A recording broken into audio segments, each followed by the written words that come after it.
I'm Kimberly Crenshaw, Executive Director of the African American Policy Forum. We welcome you to part 2 of our weekly webinar, Under the Blacklight, the Intersectional Vulnerabilities that COVID Lays Bare. Today, in the midst of a pandemic that is unprecedented in our lifetimes, I want to prompt people to think not just about what's in the headlines, but what's happening right under their noses, what's happening underneath the lives that we're living now. I want us to think about how, as we shelter in place, running out for groceries and necessities, and then returning safely to our homes, we rely, often subconsciously, on the sacrifice of others who can't observe the recommendations to protect themselves that we are protecting our own lives and our families' lives by following. I want you to think about the delivery person that might come to your door, the driver who might deliver you the things that you've ordered online, the unmasked clerk at the grocery store that you might shop at, the agricultural workers responsible for growing, harvesting, and packaging the food that most of us are continuing to eat every day. In our current economic order, those of us who are able to shelter in place are able to do so only because others are unable to do so. Yeah, occasionally someone will give a shout out to those who are laboring to keep so many of us comfortable, but those platitudes conceal the coercive realities behind the millions of lives that are being put at risk due to the unarrested thirst for profits. The economic precarity of so many workers labeled as essential, a structural feature of our economy, is just taken for granted. The flip side of that coin, the one we want to look at, is their disposability. Our discussion tonight targets the battle against a socially weaponized coronavirus. That is to say, the further abandonment of workers and other populations who've been made vulnerable by societal choices to distribute sustainable living, health, and even democracy itself on a market-based model. So in our first segment, we'll hear from Saru Jayaraman, president of Fair Wage and the co-founder of Restaurant Opportunity Centers United. We'll hear from Millie Trevino Salceda, the executive director and co-founder of Alianza Nacional de Campesinos Internacional, and Naomi Klein, climate activist, leading progressive public intellectual, and best-selling author. We'll take a quick break to check in on the conversations that you're having out there. And then when we come back, we'll hear from disability rights activist Dara Baldwin and Janine Jackson, media critic, host of Fair's Counterspin, and board member of AAPF. We'll discuss how the crisis is built on preferences and power grabs built on earlier crises. Grounded with a robust picture and diagnosis that our guests will provide, we'll then examine how Americans are rising to meet this moment, how each of you can get involved, and how we can find inspiration in the midst of this disaster. Throughout this social justice SOS event, we want to hear from you. So please share your thoughts on the Zoom chat room below, or tweet us at AA Policy Forum. Please expand the conversation across social media by following AAPF on Twitter and Facebook and using the hashtags SocialJusticeSOS and AAPFCOVID. You can send comments and questions to our panelists through the Zoom platform. We'll be sharing them with our panelists, and time permitting, we'll take a few questions from you. So let's dive in with Saru. Saru, you are hearing from constituencies on a regular basis. Could you share a little bit about what you're hearing from restaurant workers and others in your network? Yes, can you hear me? Yes, we can. Okay. Welcome. Hi, thanks for having me. First of all, I think it's super important for people to understand where workers were at in the service sector before mass layoffs occurred about a couple of weeks ago. You know, the restaurant industry is one of the largest and fastest growing segments of the economy with almost 14 million workers, but is also one of the absolute lowest paid. And that is because of a legacy of slavery, which is the sub-minimum wage for tipped workers, which is still $2.13 an hour. The original tipped workers to receive such a wage were former slaves. Right after emancipation, the National Restaurant Association asked or demanded to hire newly freed slaves, not pay them anything, and have them live entirely on tips. And that idea became law as part of the New Deal in 1938. Everybody got the minimum wage except domestic workers, as you'll hear from Millie, farm workers and restaurant workers, who were left out at a $0 wage and made to live on a wage that today, even 2020, 81 years later, is $2.13 an hour. So we already had millions of mostly women, disproportionately women of color, living on a $2 wage, and then they were laid off en masse. And 3 weeks ago, we estimate that 4 to 5 million of the 14 million workers nationally were laid off. And so I've been saying these workers live tip to mouth. That means that they had tips, a $2 wage and tips on Friday the 13th, which was D-Day in a lot of places. And the very next day, they had nothing to feed their kids. And unemployment insurance for those, I mean, the vast majority of these workers cannot access unemployment insurance, either because of immigration status or more frequently because they didn't work long enough in the restaurant or didn't work enough hours. So many single mothers out there working 3 restaurant jobs, 20 hours each, don't qualify for unemployment insurance for any of them, even though they're working 60 or more hours a week. Those that do qualify are getting unemployment insurance measured on a sub-minimum wage of $2 an hour plus tips, and thus are not able to live. And so we are definitely now seeing Great Depression era levels of starvation and hunger, with literally millions of workers across America without any means to feed their children, based on a system that never should have existed in the first place. Wow. So I just want to some of these numbers are just astonishing. So we're talking about millions of workers. A significant number of them don't qualify for unemployment insurance in the first place. And even those that are lucky enough to qualify, the basis, the salary basis, is this sub-minimum wage salary. So even those who have unemployment are really not able to support themselves on the insurance that they're getting. You're going to see people out in the streets looking for food for their children because there's really no choice at this point. There's no way to survive. Wow. So when we talk about some of the fixes, I'm certainly going to want to know, where was the conversation about this in the big omnibus bill, and what further conversations are ongoing to address this issue. But now we're getting snapshots of what's happening. So let me ask you, Millie, in a sense, we're talking about flip sides of the same coin. So restaurant workers who now cannot survive because of the closures of restaurants, that's one part of the food delivery system. The other side of the food delivery system is agricultural workers. So I want you to help paint a picture of how agricultural workers are experiencing this moment. I understand that they're working, but what are the conditions under which they are working? How does shelter in place and the 6 feet rule play out for them? Yes, Kim, first of all, I just want to thank you for inviting me to be part of this presentation with all these marvelous women that are also here to share. Thank you for being here. First, I do want to share that Alianza, which is the National Farmer Girl Women's Organization, is the first of its kind. We have been, we joined, it's 15 different organizations, groups that joined because we had seen so many different issues that were happening throughout the United States, where farm workers have been exploited throughout the years. And at this point in time,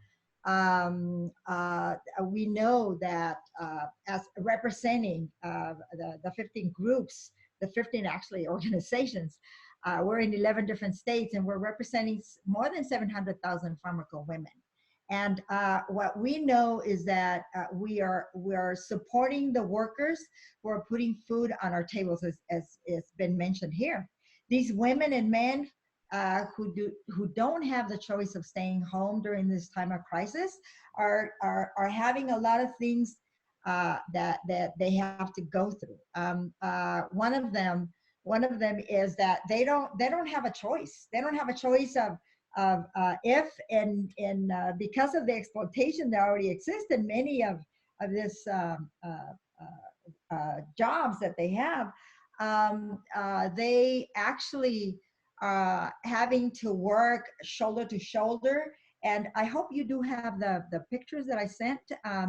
There were some pictures where you could see workers working shoulder to shoulder, and actually as they work there, there's no social distancing there. We're afraid that companies are more concerned of trying to get their vegetables, fruits, their milk, all the food as soon as possible, because they might be afraid that even they're going to have to close shop at a point in time. And it has to do with how workers, we're very much afraid how workers, as they work in the field, being asked to do this kind of work, at the same time, we are finding that there's no toilet paper. Sometimes there's no even restrooms. At the same time, there's no water for them to wash their hands. When we're instilling in them, and we're asking them to make sure that they're washing their hands, covering with masks, they're not given any of that. The women already use, of course, the bandanas, but what about the men? At the same time, there's a lot of dangers in the industry already for them to on top of feeling the fear of becoming sick because of the way that they have to work. The companies are not putting any whatsoever kind of measure so that the workers don't get exposed with each other. And then workers are afraid of if they're going to lose their job, or their job, because it's seasonal. If they're in terms of unemployment, we have 60 to 65% of agriculture workers, which is more than 2 million farm workers in general. 65% are undocumented, so they're not going to be able to get any unemployment benefits. Or any, they're afraid of, okay, if I miss work because I get sick, it's either missing work or not, and the other issues are, yes, how can they, the other issues are related to already being, going through so much in terms of living, getting paid very, very little. $15,000 a year is very, very little, and so they live for a family. Yeah. And really, you've mentioned both that they're low wage workers. Many of them are undocumented, but you also, point out that you're a woman, and many of the workers are women. And now with kids at home, there's yet another challenge that some of the agricultural workers are facing. Talk just a little bit about how that's creating stress, both economic stress and concerns about their children, that this coercive employment regime is basically exacerbating for some of those workers. Yes, there's so much in terms of we're getting lots of stories, and we're taping all these stories, and we're getting permission from the women because it's so horrendous in terms of what they're going on. First of all, we have many women there are single moms, and what they're trying to do is pitch in, helping each other.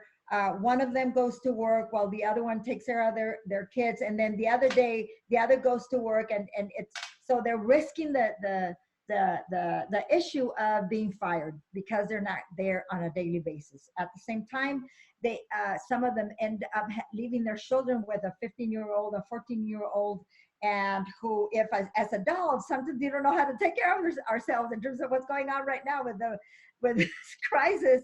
So much less children, taking care of children. But they're put in that situation. It's a very tough choice. And they're either risking, they're thinking either risking exposure or risking homelessness, because they're gonna have enough money to pay for food or to get food, to feed their children. At the same time, by the time the workers are asked because there's peak seasons right now happening. Workers are asked to work 8 to 10 hours a day. There's no overtime, like Saru was talking about. We're not part of the Fair Labor Standards Act, okay? So there's no overtime. So workers, as they work, right now, the companies are asking workers to work 12 to 14 hours a day.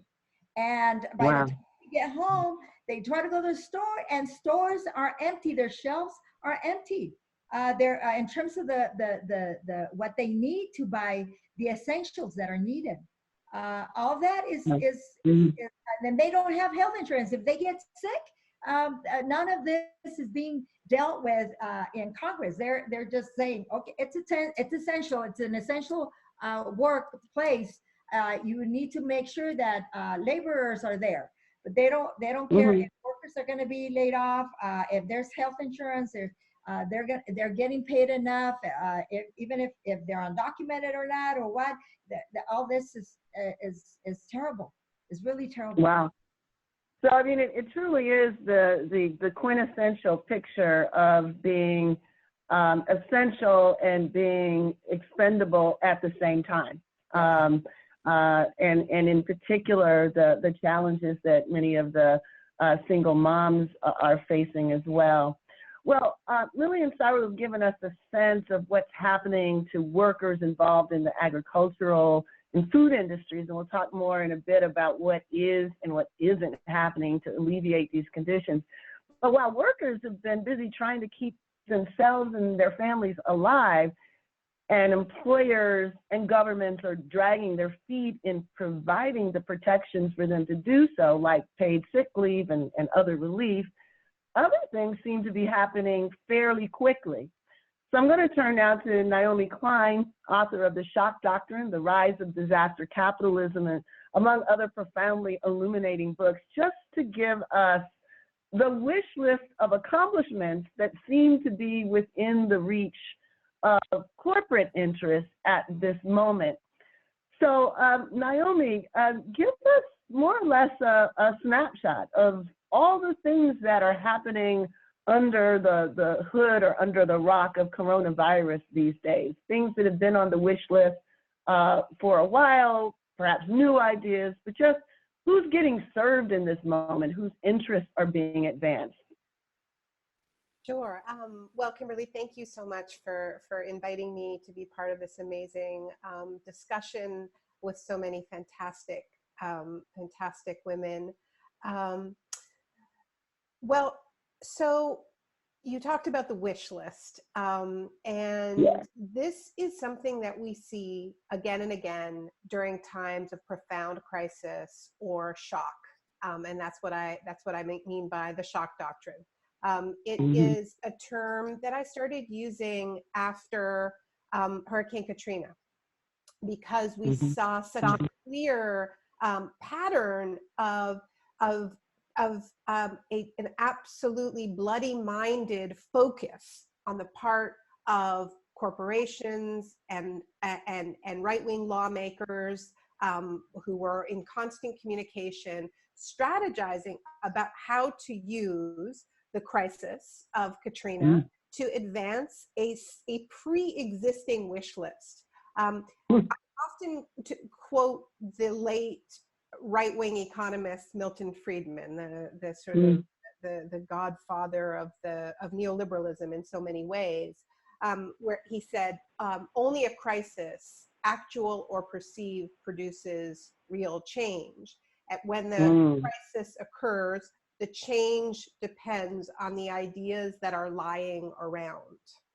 And then he went on to say that I believe is our basic function, to keep the ideas ready for when the politically impossible becomes politically inevitable. Now, just weeks after Hurricane Katrina hit New Orleans, Milton Friedman wrote an article in the Wall Street Journal saying this is a tragedy, but it is also an opportunity to radically remake New Orleans school system. And the headline was titled "The Case for Vouchers." And I think this is very important for us to remember now, because schools are closed. Parents are homeschooling. The Wall Street Journal ran an article the other day about the joys of homeschooling that so many of us are realizing.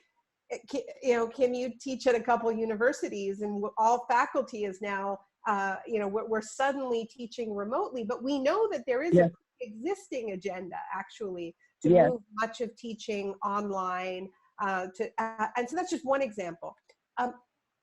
What we have seen under cover of crisis, and as with Katrina, right, when the residents of that city were not able to protect their interests because they weren't dealing with social distancing like we are now, but they were physically distanced from their city, able to physically protect their schools. And New Orleans now has the most privatized school system in the country. Those schools were reopened as charters, just like that was on that wish list. So what we're seeing now is, first of all, just a fire hose directed at the corporate sector, right? I think Alexandria Ocasio-Cortez put it very well, that she said it's crumbs for our families. And as we heard from Millie, not every family, many families have been excluded from the rescue.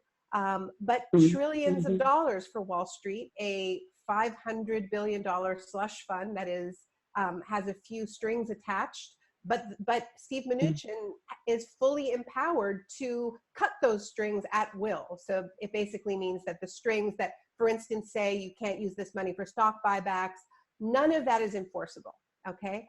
And so, I don't know where to start really in terms about the wish list. You've got the fossil fuel companies that have managed to convince the EPA to suspend enforcement of all environmental standards.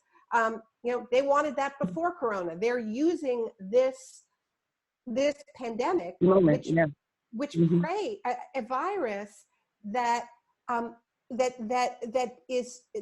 preys, as we know, on immune systems and on lungs that are already weak, sometimes because of age, but sometimes because of exposure, unevenly distributed racially, economically in the country. They're using this crisis to roll back the protections that, inadequate as they are, protect communities from further air pollution. So this is obviously not a real solution to the crisis. All it is opportunism.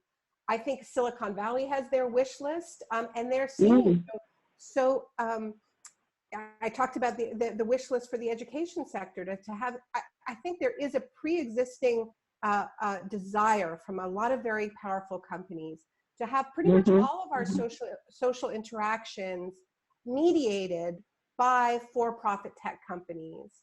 And unfortunately, the nature of social distancing means that we're becoming ever more reliant on the sort of the big tech intermediaries. So that's just a bit of a obviously, but I won't. So by that frame, and thank you so much for your work and for making this framing so accessible for people. I think that the analogy now that you helped us think about, we know that the virus is doing its work most viciously in the body where there are pre-existing conditions.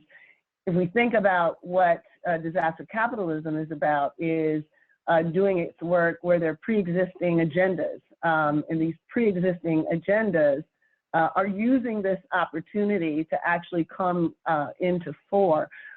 So we have both the pre-existing conditions of inequality, and then we have the pre-existing preparation to actually double down on those inequalities and build them out even further. So from that vantage point, there is no, this is going to be over soon, right? This is a whole new arena of struggles, sets of struggles that we'll have moving forward.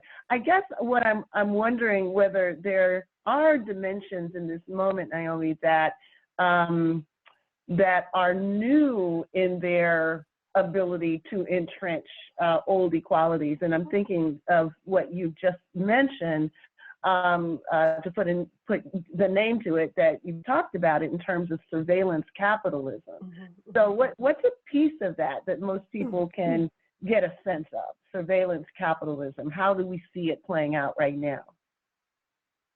Well, we're doing it right now. I mean, we're all right. as a private company with just terrible security. I mean, we're all we're having our conversations on YouTube. We're satisfying our need, our profoundly human need for connection on Twitter and on Instagram and on all of these private platforms whose business model is to give us access to these very powerful tools, either for free or for pretty cheap. And the quid pro quo is we pretty much give up our privacy rights. We are data mined. The information that is aggregated about us is sold to third parties, sometimes advertisers, sometimes political players, right? As we saw with Cambridge Analytica, in order to target market to us, but also to the commodity is our attention, right? And so what we know is that if the commodity is our attention, then what you want is maximum engagement. So if you wonder why when you log on to Twitter, you end up in a bad mood so very, very quickly, it's probably because you're on an algorithm that is designed to maximize engagement. And the emotion that most reliably fuels prolonged engagement is not joy, but rather frustration and anger.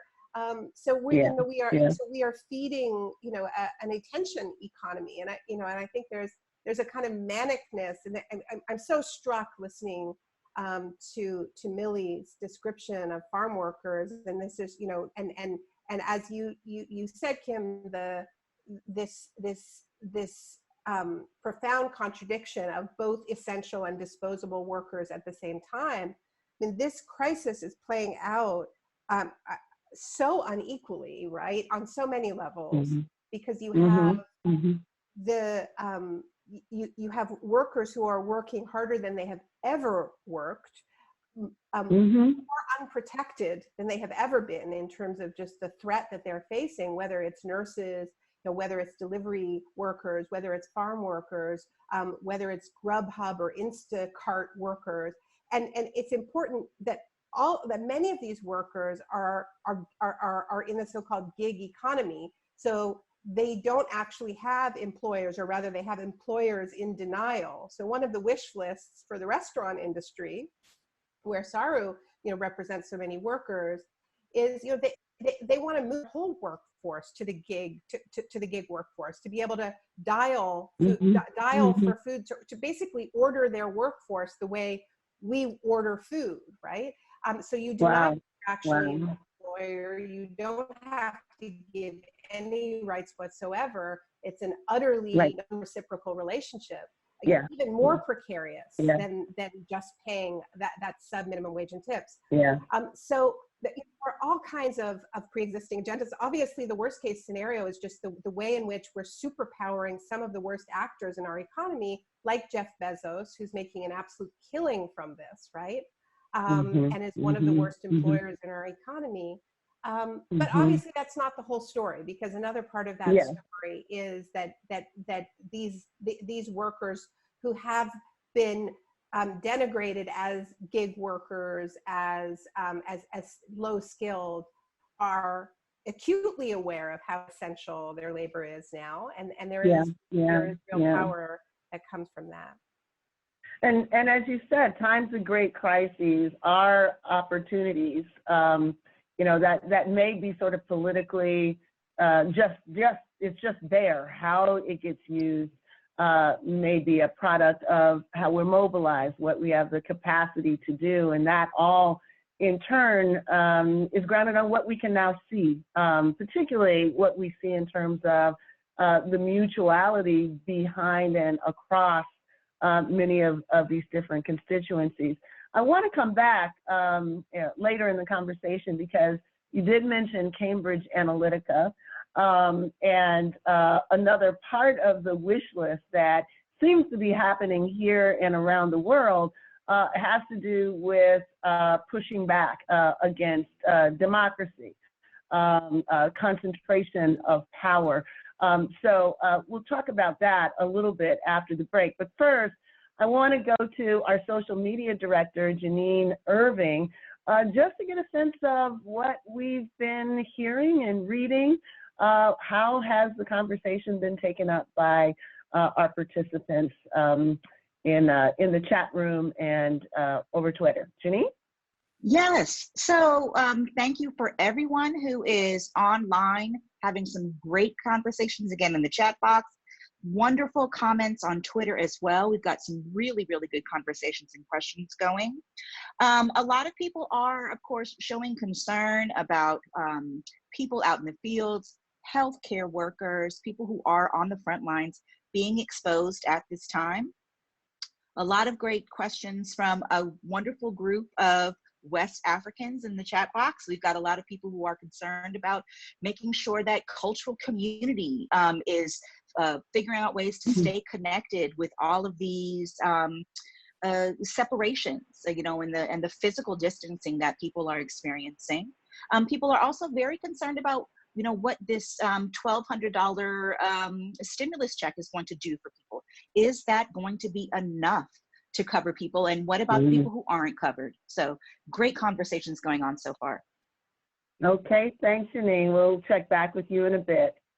I want to turn now to Dara Baldwin.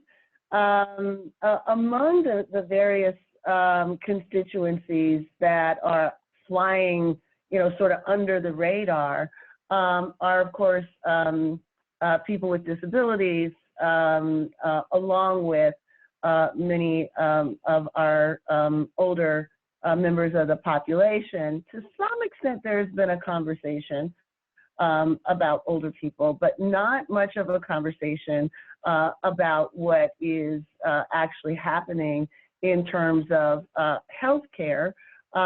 So we did and have been hearing lately about treatment rationing.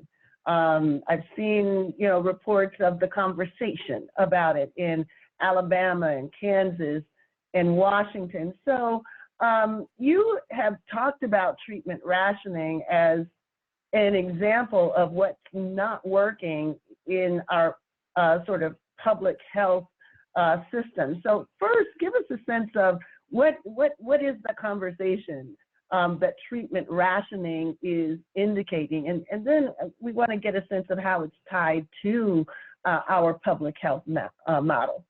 So Dara? Sure. Hi, everyone. Good evening. Peace and blessings to everyone out there. Thank you, Kimberly, and all the wonderful people on this webinar, my panelists. So yes, treatment rationing is exactly what it sounds like. It's rationing treatment. It is racist. It is ableist. It is based on a system that is racist and ableist, a public health model. And what it is saying who shall live and who shall not, or who shall we actually take care of, meaning clinicians, who they will take care of and who they won't, in times of crises, in times like this. You may have read many stories in the Washington Post, the Wall Street Journal, New York Times have been covering this, NPR, Joe Shapiro, who is a longtime disability reporter, has been covering this. And we've been, you know, concerned about these things for many years for disabled folks. It's based also on capitalism. Naomi's talking about economic capitalism. Let's talk about the social definition of capitalism, which is survival of the fittest, right? And at this time is when it comes in. This is what we're talking about. Who defines who the fittest is, right? Structural racist system decided that. And if you don't have the resources right? Or you are not thought of to be a part of the community or worthy of living. This is what is happening. So we've seen it in 6 states so far: Alabama, Florida, Kansas, Pennsylvania, Tennessee, and Washington State, where the state departments of health and human services are setting up policies and programs to tell hospitals to pick and choose and say who's worthy of being saved. And that. Give us some examples, Sarah. Sure. Give us some examples. Sure. Yeah. Washington State was kind of the first to do this because this is where people were dying first. But to say that they're looking at your age and your health, and if you have underlying morbidities, and if you are able to live. And then we also have people with disabilities who live their everyday life on ventilators, and they are terrified because they're looked at as low, like they will not be able to survive. So let's not try to. So is it possible? Is it possible they might take their ventilators away from them? And I was going to say, right, and let's take their ventilators because we're running short and we need a ventilator. And this person really, is not worth living. They're not considered to be valued in this community. That is why we have the ADA. The ADA is only, it'll be 30 years old, but 30 years is when we decided in this country that people with disabilities actually had a civil and human right. And so, right, that says a lot. And it is still thought of in the clinical world as they don't have a right and that they are a burden to the system. And we need to get rid of that burden so I can save this 27-year-old healthy white male. And I'm going to take that. So does the ADA kick in? Is there a sense that these directives violate the rights, the enforceable rights of people who are covered by it? Yes, correct. The ADA, the Americans with Disabilities Act, as well as Rehab Act, Section 504. There are laws as well as HIPAA. And the Federal Department of Health and Human Services has issued a bulletin telling states to stop doing this and to enforce the civil and human rights of disabled folks and elderly, mostly disabled. And yes, both of those laws cover that. And in each of those states that I mentioned, disability rights groups have put in complaints and put in orders to say stop doing this. Most of the disability rights centers, which are the protection and advocacy centers, the civil rights lawyers are fighting this and saying stop doing this. This is also being done across the world. Like, it's not only in the United States, the United Kingdom, The Guardian did a really good report on this. It's happening in other countries. Italy, the doctors had to say, well, we're going to pick and choose who's going to live. Spain is doing this. So this is something that is, an ableist, racist system going around the world. Okay. It strikes me that one of the parallels between all of these is that we're allowing essential services, essential rights to be distributed on a market-based model, and the amplification of the vulnerability, because so many of the multiply marginalized people are on the underside of all of these so-called markets. So it's not surprising which are the bodies that are most likely to suffer in this sort of ranking system.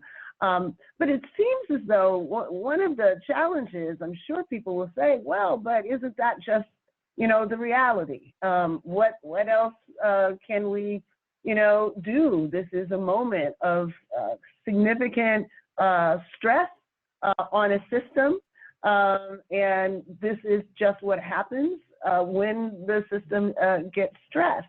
But is that a product of just the way things are and have to be, or is that a product of how we have been led to think the limitations of possibilities operate?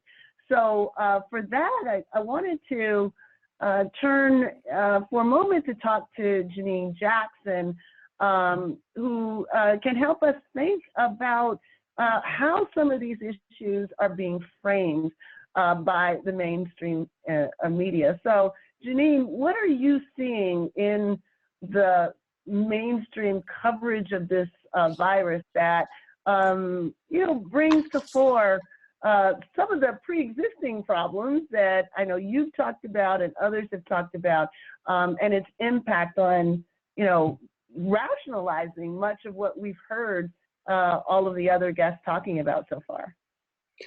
Well, yeah, we're talking about who tells us that these choices are necessary, right?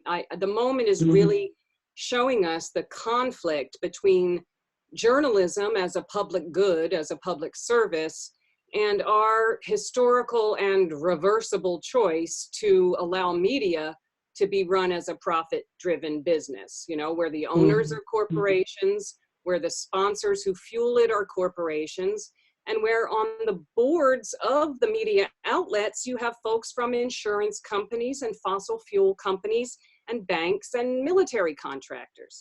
So while corporate media will allow critical voices, they will not permit a sustained substantive conversation about how and why we need to change the socioeconomic system, the status quo that sustains them. Their main credo is, by and large, the system works. So how that's showing up now is really, first of all, in the overall constraint of our conversation about what we can do, about possibilities moving forward. Universal health care? Nope, still radical, still too crazy. Giving money directly to corporations as the obvious first thing, with the implication that somehow that will trickle down to everyone else. Absolutely, that goes in unquestioningly. And then there's the frame of who matters that we're talking about. Media's top-down bias means that news is what powerful people say and do. So that means we have to hear everything Trump says. It all has to be broadcast, even if it's literally toxic. You can bring folks on to challenge him, but he still gets to set the terms of debate. And it means headlines like we saw in the New York Times: Trump suggests lack of testing is no longer a problem. Governors disagree. Well, I guess I'll choose who I want to believe there. That's not objectivity. It's a choice. In the same way that it's a choice to freeze mortgage payments but not freeze rents, it's a choice. And then the frame also means we're hearing, as has been said, we're hearing more about grocery workers and food deliverers and trash collectors. We're hearing about them as selfless. Barack Obama had a tweet in which he called these frontline workers selfless, as though they were endangering their health and safety out of altruism, rather than that they need to make rent, and that Obama tweet was over a Wall Street Journal article that called these precarious workers unexpected heroes of the pandemic. So unexpected by whom? Whose perspective is that coming from? Media are spotlighting structurally abused workers right now, and it's meant to warm our heart, but it's kind of like the boss who won't give you a living wage, but will give you a title. You're a special executive assistant of taking this crap, is basically what's going on.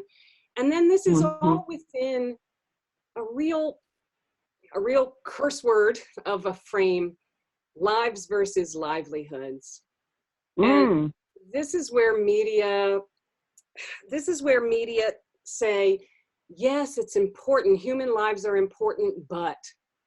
And as soon as you hear that but, you're in an inhumane conversation, but human lives need to be pitted against the economy, which is this very vague phrase that is used constantly and almost never unpacked, because what it means is the survival of a particular socioeconomic system, the same one that's endangering and undervaluing and, yes, killing people right now. So, I would say that there is a lot of great and necessary and important journalism that's revealing some of these inequities that we're talking about. That journalism is out there, but it's just in this context of corporate media's big lies. The big lies of corporate media. We can't afford to take care of everyone. We just can't afford it. Mm-hmm. Also, it's Mm-hmm. worker against worker.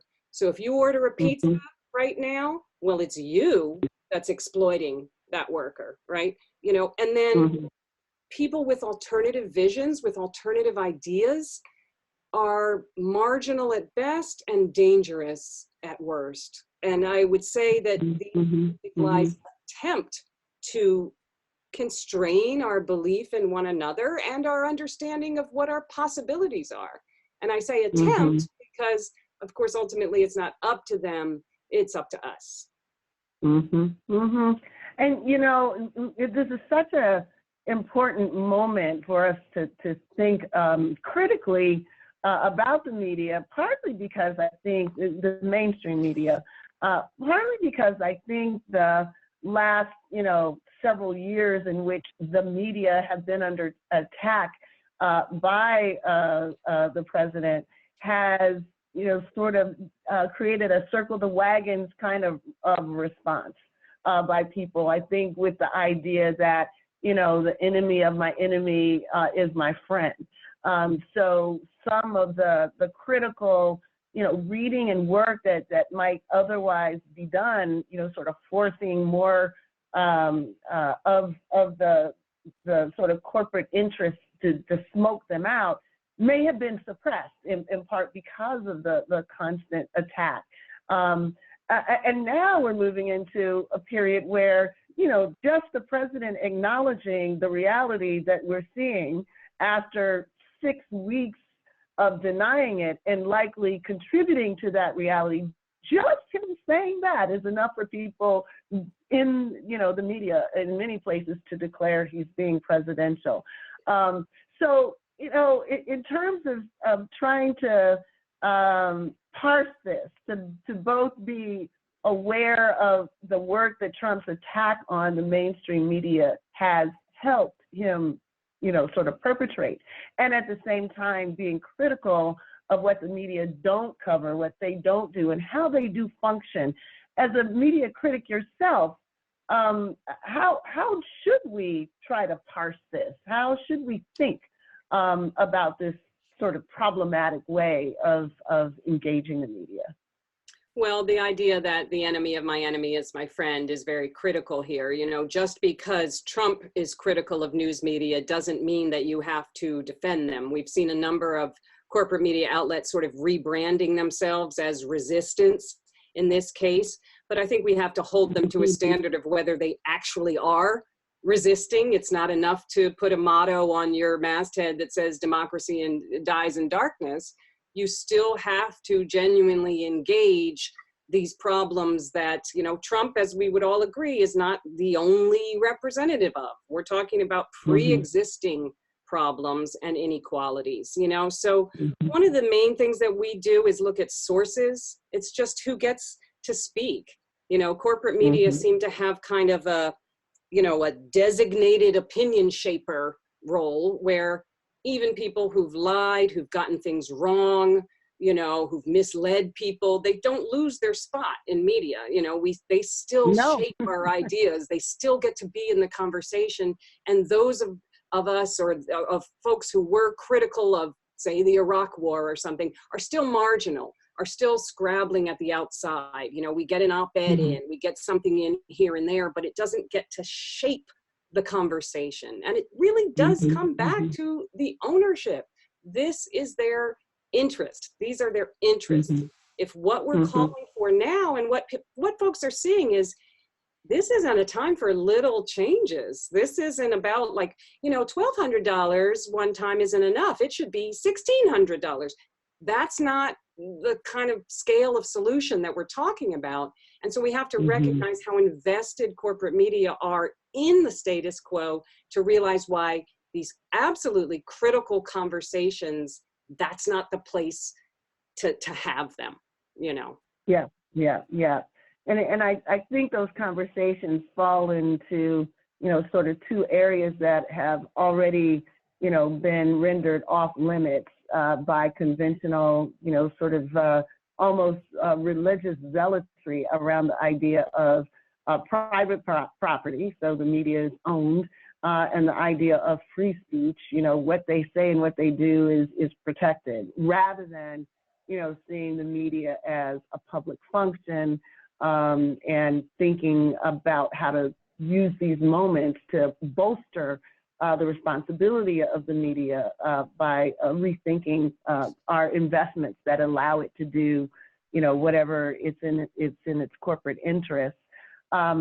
So, while we're on the question of what is allowed to happen and how this moment might be mobilized differently, Mili, I want to come back to you because you had mentioned earlier that agricultural workers are not protected by some of the basic protections that other workers were able to win. And it reminds us of, I guess, another aspect of the shock doctrine. There are moments in which we've had crises in the past, and there have been interventions, but those interventions actually reproduce some of the same exclusions, some of the same marginalizations that pre-existed the crises. So this is part of, what happened with the New Deal. So why is it, and how did it come to be that agricultural workers and others were excluded from some of the basic protections that many Americans think just go with being a worker in America? Very, very interesting, and thank you for allowing me to speak on that behalf. The Fair Labor Standards Act, as I was mentioning earlier,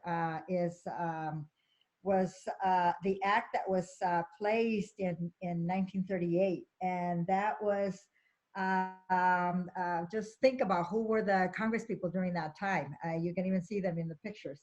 Many connected to people that had plantations, people that used to have slaves, people that felt that, and that still feel that they can own, and how dare they would allow agricultural workers, which means Black people, get the same kind of rights that any other workers. How dare people that work in doing domestic work, or restaurant workers get, if they were their servants, if they were their slaves, they owned them. I mean, they were not going to allow that.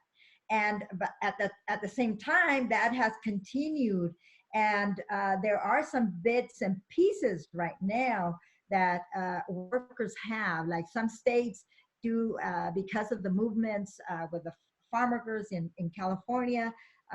People can organize and can do many things. They can get, but there are regulations that the problem is, are they enforced? And many more times they're not, and that's a big issue. At the same time, another big issue is because we're seen as an invisible part of society. As I said, 65% of our farm worker communities are undocumented.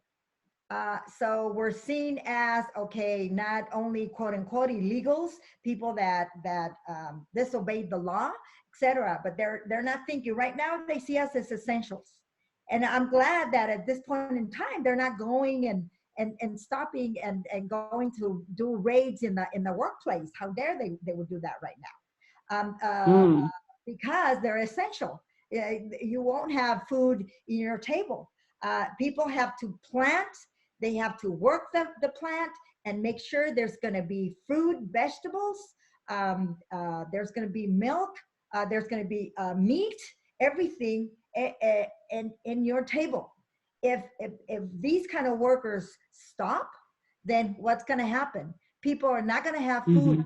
And so at the same time that we're only seen as commodities, we're only seen as objects to, okay, you need to, you just need the demand of how many workers. And they're bringing people from other countries and as guest workers, and they have much less, there's much less regulations or rules that they can go by. There's a lot of discrepancies. There's a lot still happening, and yes, the fair is something that it's very important to really understand. It does say except in the section, it does say except everybody except it's written except agricultural workers are not included. I do want to say this, Kimberly, which I wanted to say earlier, and this is talking about people staying at home, and I think it's happening everywhere, not just with our farmer community, because this is happening. Our communities, there's more volumes of calls to the crisis centers. There's more volumes of calls to the shelters that they're full, and we already have not enough support, and with this it got worse, and then the women would be, and their families would be very much afraid to go, if they get sick, to go to the doctor. Why? Because yes, on the streets, on the roads, ICE is still trying to detain people because they're profiling them. That has not stopped. Many of these issues have not stopped in terms of that. So they don't want to put themselves as higher risk. And let me tell you, workers, I don't know if by saying it right now, but workers go to an hour or an hour and a half before the time they need to be at work to get there. Why? Because they're afraid that ICE is going to stop them while they're going to work. And what happens in detention centers? You know that. There's separation of families. None of that is talked about. And what's going on in the detention centers? People, there's no health. There's no health and sanity in there. There's no hygiene. All this is happening. So nothing is dealt with. I mean, it's so. We're talking about a country that's supposed to have this power.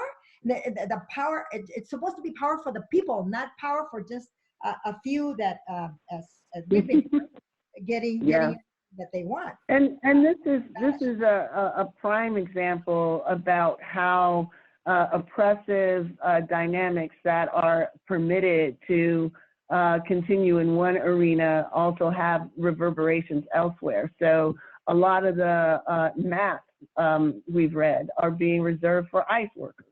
Rather than workers who are actually putting food on our table, workers who are taking care of us in the hospitals.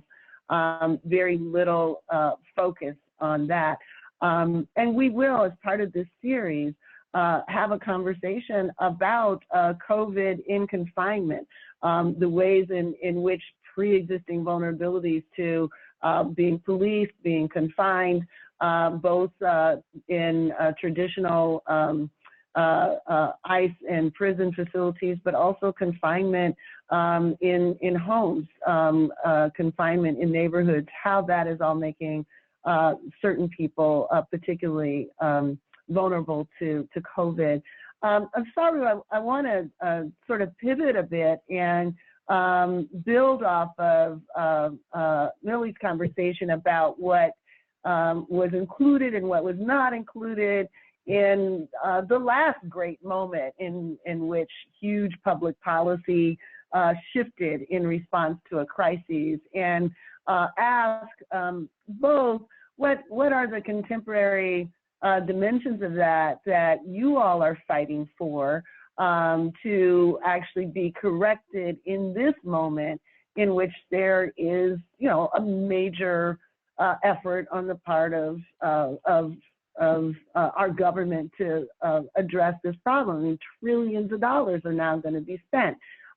Do those dollars get spent in a way that alleviates some of the issues that we all have been talking about, or is this a lot more of the same? Yeah, I actually think we have this profound moment of opportunity right now. It's true. We have been fighting against the things that were left off the table in the New Deal. And we are fighting against those in the status quo who, as Naomi said, are using the moment to, basically promulgate the status quo and even make it much worse, who are using the moment to get billions of dollars in bailouts, even though we've been bailing these companies out for a very long time. This is nothing new. But there is this incredible moment of opportunity. So let me just say, as I mentioned before, you talked about the New Deal, response to the last crisis. There were huge seismic policy shifts. We got the right to the minimum wage for the first time in the history of this country. It left out farm workers and it left out tipped workers. It left out restaurant workers, both populations of color. We're living with that legacy now, with the largest and fastest growing industries having the lowest wages. I'll just say that again. Before coronavirus, the largest and fastest growing industries in America, the largest employers of women, the largest employers of people of color, frankly, the largest employers of everybody, had the lowest wages. But now with this moment, these are things people like Millie and I and all of us on this call have been saying for decades. We've been screaming at the top of our lungs. We don't represent slivers of the economy. We don't represent, tiny little marginalized populations. I'm talking about 1 in 10 American workers works in the restaurant industry. 1 in 2 Americans has worked in the industry at some point in their lifetime. This is the largest employer of women, and it gets to pay $2.13 an hour. That was a problem for 81 years since the New Deal and 150 years since emancipation. It's been a problem. And now, for the first time, with these millions of workers totally laid off, I suddenly have people emailing me and saying, now I know what you've been talking about for the last 20 years, because every restaurant they want to go to is closed. And they suddenly are thinking about the fact that all these people who used to cook and serve my food, where are they and how are they surviving? And suddenly employers also are calling us in a very weird and surreal world. Employers who fought us and said, we'll never be able to pay people a full minimum wage, are suddenly calling us and saying, actually, you're right. You were right all along. I see these workers who I've been paying $2. They have nothing the next day to survive on. And by the way, I'm desperate. And so I'll do anything to stay open. Help me. And I might be willing to change my practices if you could help me. And so all of this means there's a profound moment of opportunity. And Naomi said these moments are all about the ideas left on the table. And yes, that could be corporations, that, are at the table and they have the ideas and they'll drive this moment getting billions of dollars. Or it could be us. Or it could be us putting our ideas forward and our new deal and our better New Deal and our stake in the ground that says that we will never go back. If this moment doesn't tell us anything, it tells us that we will never go back to where we were before coronavirus, because this moment shows where we were before coronavirus never worked in the first place. So I just want to give 2 very brief examples of this. We launched a relief fund because we grew our work beyond restaurant workers to include all tipped and service workers, the Uber, Lyft, and Instacart, DoorDash workers that Naomi talked about, the nail salon and car wash and airport workers, all of whom get a sub-minimum wage. And we launched the fund on Monday, March 16th. 100,000 workers have signed up for relief to our fund. And we have raised a couple million to hand out in cash payments to them. It's nowhere near enough. We're scratching the surface of the need. But what is really interesting is that we've amassed about 500 volunteers that are calling down this list of 100,000, each worker screening for highest need, organizing them into one fair wage, and registering them to vote. And they are eager and anxious and wanting to talk to us. They are unemployed and feeling like this is a moment where they want to see change. And so for the first time in my life as an organizer, 20 years, I can get, for the first time in my life, 50,000 workers in front of a legislator in a teletown hall where we get to raise and say, we needed one fair wage all along. We needed a full livable minimum wage with tips on top all along. And yes, we need unemployment insurance now. And yes, we need those checks from the government. And yes, it needs to be universal. But ultimately, we need to be paid.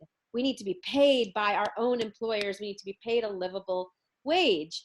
And so that's an incredible opportunity that didn't exist before, the opportunity to organize. And on the employer side, why would we be giving out blanket relief when these companies are coming to us and saying, we would be willing to change our practice? We're so desperate to stay open. We would be willing to change our practices if there was some help given to us to do so. And so if we're talking about any kind of rent relief, tax relief, incentives, loans, cash given to businesses, there should be strings attached. The strings should say, if you get this from the government, you have to commit to paying $15 and one fair wage, a full minimum wage, livable with tips on top next year. So there are these moments of incredible opportunity. And I think collectively, if we can say we're never going back, there are policies we can put into into package number 4, into the stimulus that's coming, into states that are looking at this money coming to them and thinking about how they're going to dole it out. There are ways in which we can say, in opposition to the companies are saying, just bail us out with no strings attached, we can put our collective foot in the, stake in the ground and say, absolutely not. We're never going back.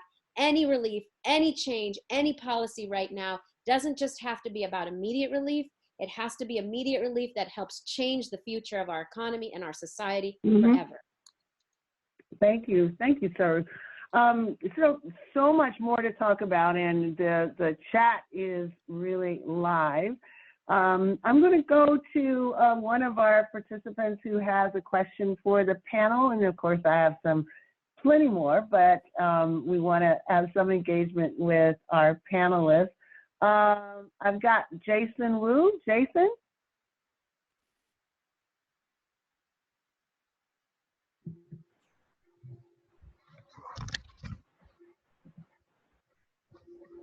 Okay, so it looks like Jason's mic might not be up, so I'm going to go ahead and ask his question on his behalf. Okay. He wanted to know, what are your thoughts on how to strengthen the labor movement and the relationship between organized labor and the workers we're talking about, women of color, immigrants, and other essential workers? Okay. And let me throw out just a couple of other questions. This one is to Dara. Can you share what a better public health model is other than the one we have? And of course, that's part of the conversation that we're heading to. Namely, is it a problem of a public health model that is bounded by a market model? And are there alternatives to that? And lastly, I guess anyone could answer this, but what do we make of the continued lack of visibility in the media regarding how Native American communities are being impacted by the current pandemic? So there's invisibilities across many different sectors, and this is one as well. So what do we make of, and what do we think about the various visibilities, this being one of them? And I guess the last question I want to come back to Naomi for, we talked about the wish list of things that corporate America is getting, but we also know that despots all over the world are also having their day. So what is it about this moment that we can sort of see in terms of the attack on democracy that we need to pay attention with? So Naomi, I'll go with you first, since we already queued that question up, and then if anyone else would be so kind as to answer some of the other questions, that would be great. So Naomi? Sure. Yeah, this strategy of using the cover of crisis, creating a state of exception out of a state of emergency is a tried and tested tactic for despots the world over, especially when the crisis reveals their own failures, right? And so if we look at the group of leaders who Trump is fans of around the world, Benjamin Netanyahu, Jair Bolsonaro, Viktor Orban in Hungary, Duterte in the Philippines, all of these are strongman figures, all who already have strong authoritarian bents, though are confined by notional rules around democracy to greater and lesser degrees. All of them have used this crisis, I'd add Modi as well, as various power grabs. Orban and Netanyahu are now ruling by decree. They've granted themselves absolute power indefinitely under cover of crisis. We're seeing huge, like for Netanyahu, he was facing investigation for corruption, a trial, and he has used the pandemic to say, well, his trial can't go ahead. And so, I think the worse this goes for Trump, the more dangerous Trump becomes. But I think it is all the more important for us to correctly diagnose the nature of this crisis and do so relentlessly. And this builds on what Janine said, and it certainly builds on what Saru was saying, that we need to be relentless about the fact that this is not a unforeseeable natural disaster, that this is, yes, Trump didn't create the pandemic, but but what has made it so lethal is the greed, is the racism, is the atrocities of for-profit healthcare on top of legacies of austerity, right? And this is true in countries with public health care and universal public health care like Italy and the United Kingdom with the NHS. I mean, these are public health care systems that have been under relentless cutbacks for decades. And that is why they were not prepared in any way, shape, or form for this crisis.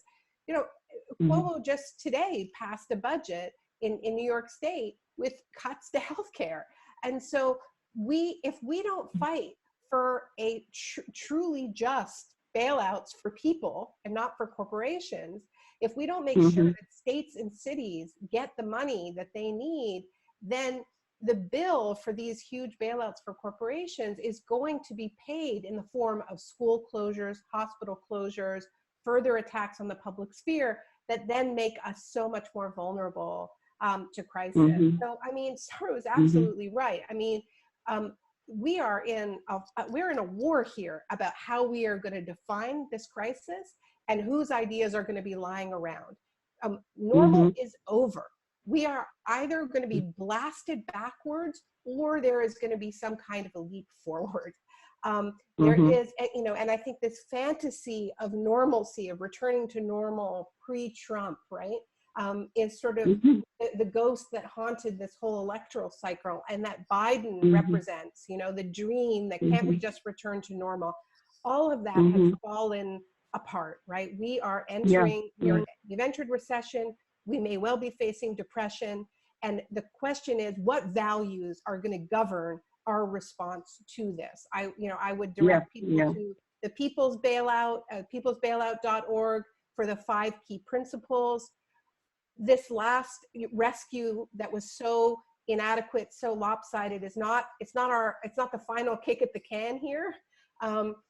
We really messed up, we as Democrats, by not being incredibly clear from the outset that the rescue for workers and for families has to be separated from the corporate bailout and the Wall Street bailout.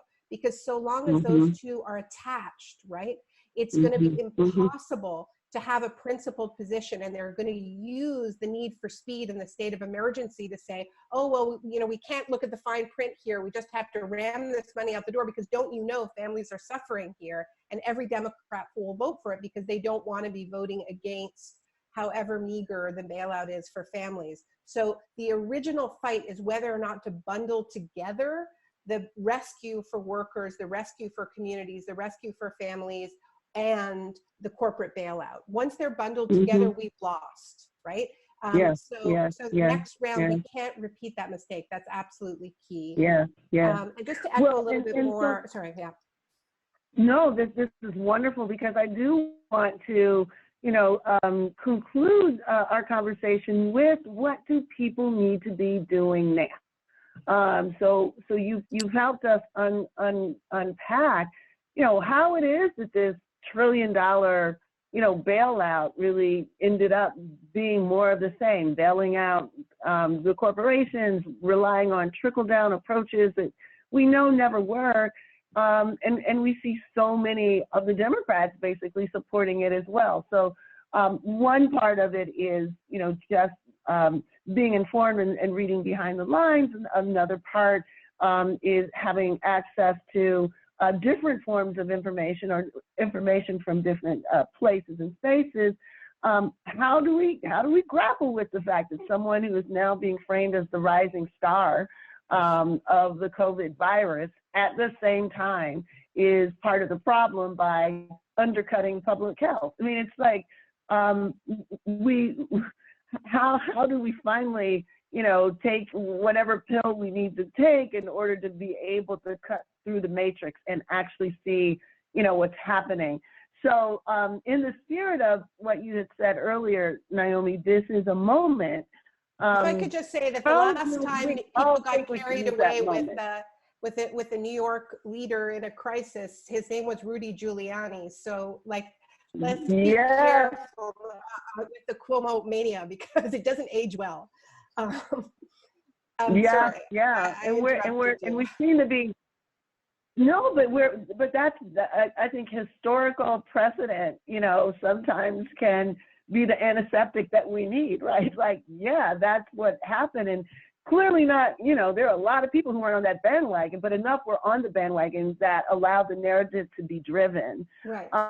So because I think I have during times of crisis, we, that desire for the patriarch, right? I mean, it's real, right? People are afraid. Their narratives have fallen apart. This, none of us have ever experienced anything like this. Like, we've experienced all kinds of things, but shutting down the economy, quarantining in our homes for indefinite periods of time, this has not happened in, certainly in my lifetime. I mean, I've seen disasters, I've seen shocks. I haven't seen something quite like this.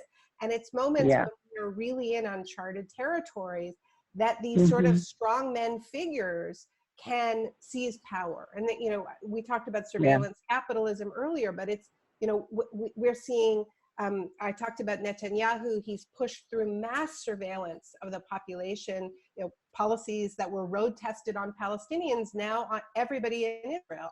And there's all kinds of, and we've seen this with Modi, we're seeing kind of worse practices already being swapped between these strongman figures, the Modis, the Dutertes, the Trumps, the Bolsonaros. So we really do need, I think, to have a global conversation here about what we're seeing in different countries and how we can resist. I also think that, people have raised how this idea of social distancing is based on a degree of privilege, the idea that that you have a home to quarantine in, right? And now that we see the virus spreading to favelas, to very, very poor parts of the world, I think we are going to be looking at a sort of a quarantining that is just sealing off whole areas, right? Where a whole parts of society just get declared sick. And this is what we can expect, I think, from a Modi or from a Bolsonaro, and we really, and a Duterte, and we need to be really ready for that. With very, very clear human rights responses. And I think just as we move to what should people be looking out for, and thank you for leading us to that. As I mentioned earlier, the fact that our existing, occupant in the White House can be framed as presidential just because he's basically, running press conferences, is a suggestion about how that sort of appearance of authority without substantive content, you know, it sort of fits the description. You know, you fit the description of a leader. Doesn't matter, you know, that you let us off the cliff.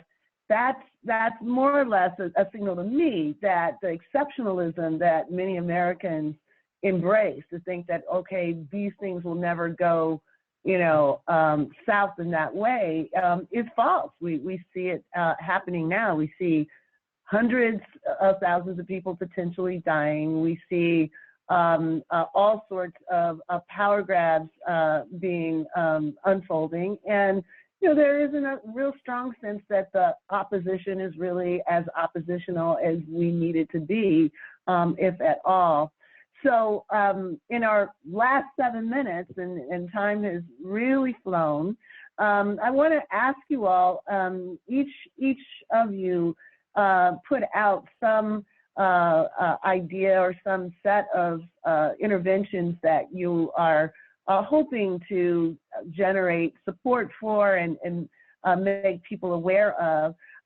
So I'd like this to be the moment that you share what it is in a minute that you want people to know about. And if there is something inspirational that allows you to get up every day and, you know we're in uncharted terrain here, but also have a sense of where we're moving to and how we're doing it, what might it be? I'm prompted by Caitlin Daly, who did ask, is there a role for faith? Is there a role for spiritual communities in critiquing this idea of, well, we're in the middle of lives versus livelihood? You know, where do we reach for to resist that and to imagine a different future? So I'm going to start really, hopefully, quickly with Dara, and then Janine, and come back with Saru, Miley, and Amelie, and Naomi. So I would say that, yes, we do. This is our opportunity. I'm with my sisters, Saru and Naomi. Many of us have been saying this. Forget the chessboard, take the pieces off, turn it over, and start this over again. And this is our time to do that. And there are many campaigns. There will be a surplus number 4, so please get ready for that. Conversations have already started. I'm here in DC, and on the conversations and calls with staffers have already started about their infrastructure will be in there. So they need to hear our voices. As you all know, many of me know, I don't believe in any of these parties. I don't think you can change systems that were created by white racist people. We need our own parties. So let's think about those things. And where do you get the spirit and where do I get it from? I think, some people are spiritual, but let me say this to you. My first campaign was making Martin Luther King's birthday holiday, and they said that would never happen. And you see, we have a monument on the mall that happened. They said Nelson Mandela would die in prison, and that did not happen. So we have to keep hope, and we have to organize, and we have to tell these people we are in charge. And it is time for us to stand up and say, no more will you do this to us, and not be afraid of that. And as Jason Wu keeps saying on the chat forum, we have to all come together, like Audre Lorde said. We need to work among each other. And thank you, Saru, Naomi, and everybody on here who does that. And we have to keep moving forward and make sure that a change is coming, and that we all have to do this together. All right. Thank you, Dara. Thank you so much. Janine. All right. I want to say, be wary of media trying to talk you out of your outrage. Saying that, yeah, Congress people, sure, they knew something, they traded stocks and they lied to the public, but it'd be really difficult to, hold them to account for that. No, what you think is right. Your outrage is correct. Look out for sources. Look out for who's going to get to define success in this moment. Are they going to define it as the status quo ante? Because that's not our definition. Look out for language. The vaccine, searching for a vaccine is now being presented as an international contest. So what does that shut down? in our thinking if we read it that way. We need to be looking around the world in solidarity. We need to be seeing ourselves as part of the world. Recognize that objectivity is bullshit. Journalists have a responsibility to do more than narrate the nightmare.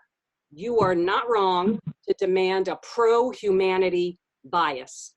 And then finally, talk around mainstream media, supporting alternative and independent media, talk around mainstream media to share the stories of real resistance and real alternatives.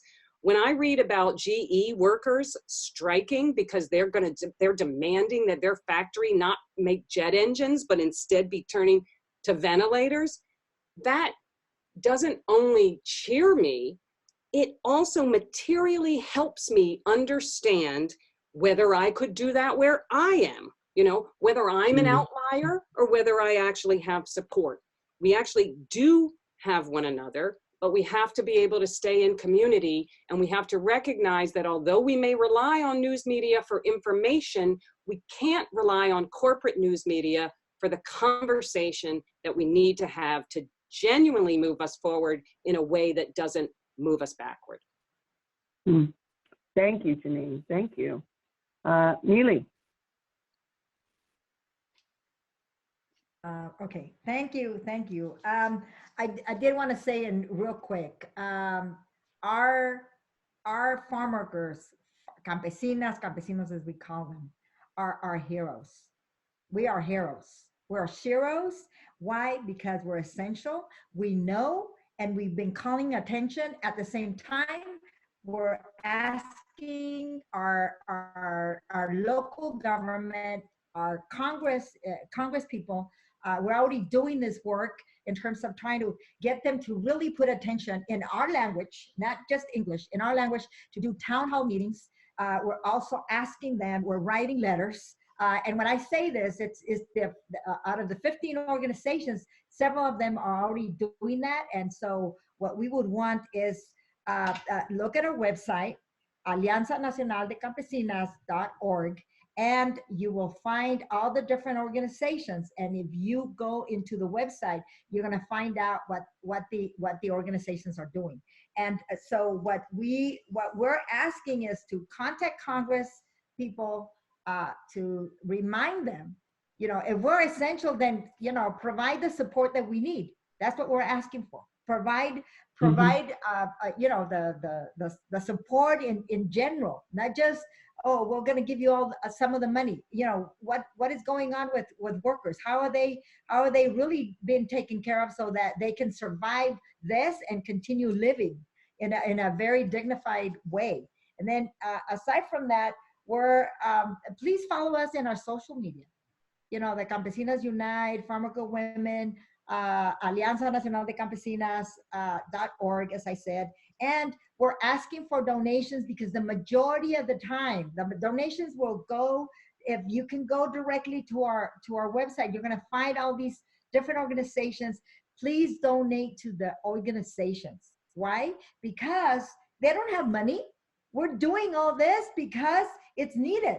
And most of these people don't, I mean, they have a lot of volunteers, but how can they survive if they don't have resources? So we're asking to go to the website and look for the different organizations and press the button where it says donate, because they need the support. There's a lot of work that's being done. And we are working, trying to get attention to make sure that the doctors are available when workers come out of come out of their shift, which is in the afternoon or at night. We're asking for food banks to also be available when workers are coming out of their work. We're trying to make sure that there's something for them. And but we need your help. Thank you very much. Thank you. Saru. Yeah, thank you all so much for this conversation. I just would love to ask people to consider also supporting our fund. It's at www.ofwemergencyfund.org to support 14 or 15 million service workers, restaurant, nail salon, car wash, airport, Uber, Lyft, Instacart, DoorDash that are laid off or on the verge of being laid off any day now. But supporting that fund will allow us to not just get them cash, but will actually allow us to engage them in the organizing and in the fight. And on that same website, you can sign up to volunteer and help us call these hundreds of thousands of workers to get them into the fight.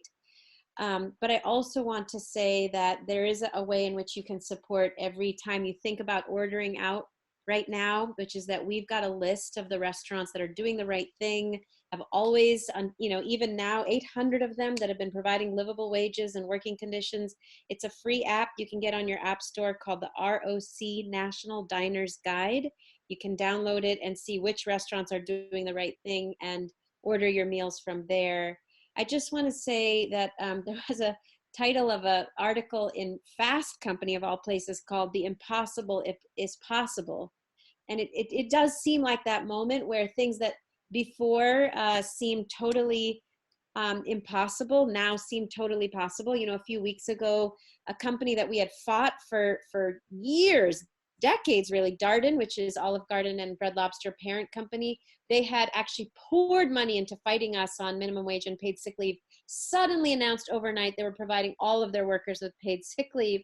And so clearly the impossible, things that these companies have said are impossible for so long, are suddenly possible. But it will take us actually naming that and saying the impossible is possible right now. It has to be, and we're never ever going back. What kind of an industry, what kind of a society, what kind of restaurants do we want to see on the other side of this? Do we want the same old, or do we want to support the restaurants to survive that actually give a SHIT about their workers? And I think we can all have a much better dining experience and economy and life if we put that stake in the ground that the impossible is possible. Thank you, Sarah. And Naomi. Wow, I'm just so blown away by these brilliant, brilliant people.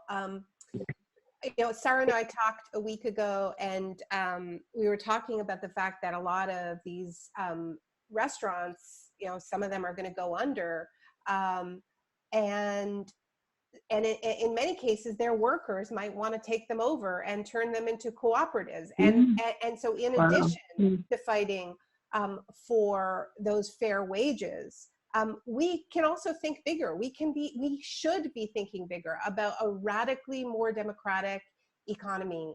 I think that we are in a better position as social movements than we were in 2008, the last time the global financial system collapsed, because I think that was a moment where we understood that we were getting screwed. We understood that we were getting fleeced. We said no, we occupied squares.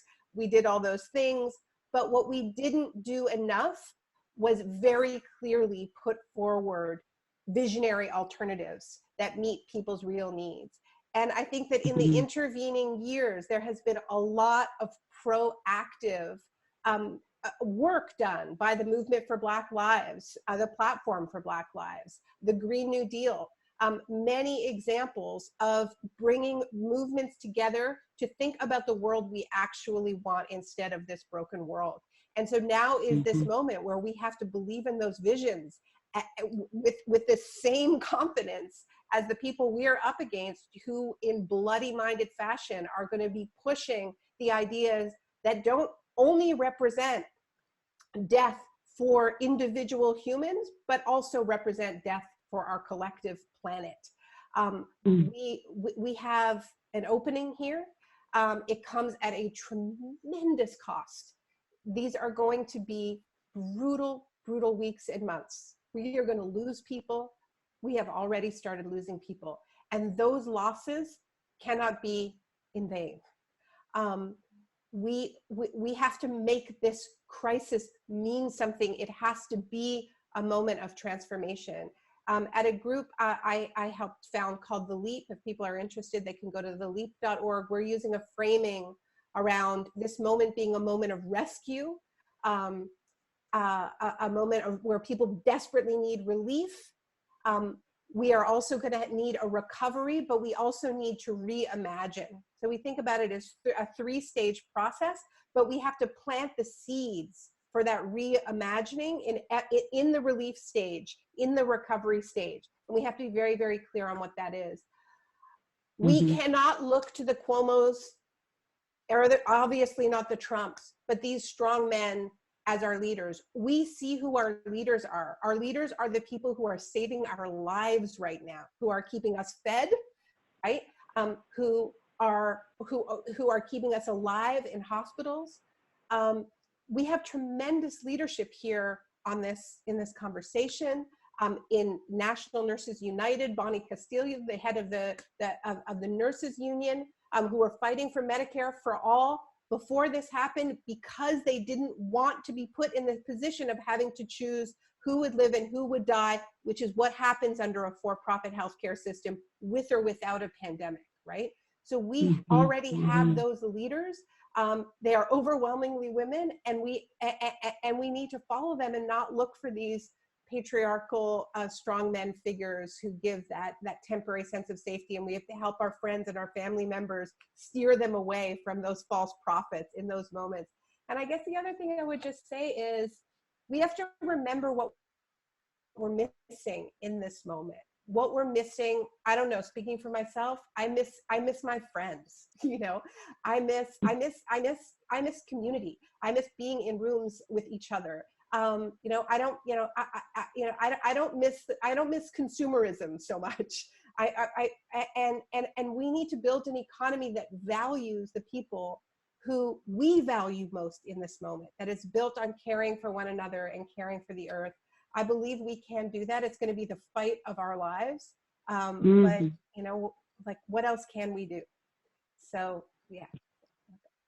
Well, Naomi, you and the panelists are the illustration of precisely what you've all said. We have strong leadership. We have innovative ideas. We have courage, and we have the commitment.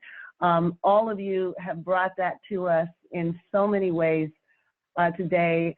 I hope everyone across the country and around the world who's been listening to this can join me in a virtual applause for Dara, Janine, Saru, Naomi, and Millie.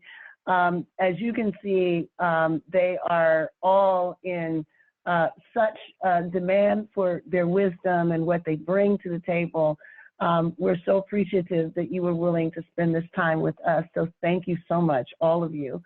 On behalf of the Policy Forum and the Center for Intersectionality and Social Policy Studies, I'd like to thank our audience for joining us for this inspiring and necessary conversation. We want to urge all of you to keep listening and keep these conversations going with your friends and your families and within your communities. If you want the resources that you've heard, follow us on AA Policy Forum, or check us out at our website at aapf.org. We'll provide the information and the resources and the opportunities to galvanize our collective experience into an energy that can propel us to another universe of possibilities. So if you've seen something in the chat box, if you've heard something in the conversation, check out our website. We'll put it in our blog there. Continue to follow our podcast, Intersectionality Matters. It's available on iTunes, Spotify, SoundCloud. Last week's episode is now up and available as a podcast, and this will be posted next week. Under the Blacklight continues next Wednesday, featuring another set of essential voices. Thank you all for joining us, and enjoy your evening. Please stay safe and stay strong as we continue to organize and resist. Good night.